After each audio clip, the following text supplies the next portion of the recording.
ఇంకొక రోజులో సంవత్సరం అయితే మారుతుంది కానీ జీవితంలో మాత్రం ఎటువంటి మార్పు కనిపించట్లేదు. అవే బట్టలు ఉతకడం, అవే అంట్లు తోమడం, అదే ఇల్లు ఊడవడం, అదే వంట చేయడం. పెళ్లికి ముందు రేపేం డ్రెస్ వేసుకోవాలబ్బా అనే టెన్షన్‌లో నిద్ర పట్టేది కాదు. పెళ్లి తర్వాత రేపేం కూర చేయాలబ్బా అనే టెన్షన్‌తో నిద్ర పట్టట్లేదు. అందులో ఈ చలేంట్రా నాయనా, ఈ చలికాలంలో పొద్దున్నే లేసి వంట చేసి బాక్స్‌లో పెట్టాలంటే అంతకంటే ఇబ్బంది ఇంకొకటి ఉండదు.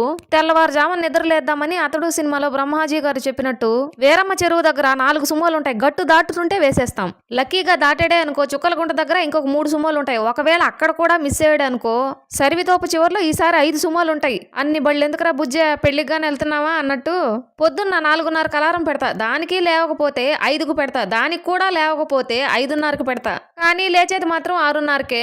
ఇంతలో మా ఆయన నువ్వు ఎలాగో అలారం ఆపడానికి అరగంటకు ఒకసారి లేచి లేచి ఆపుతావు కదా, అంత దానికి 6:30కే అలారం పెట్టుకుంటే సరిపోయేదిగా. నువ్వు పడుకోవు, నన్ను పడుకోనివ్వవు, మధ్య మధ్యలో దెయ్యం పట్టిన దానిలాగా లేస్తావు.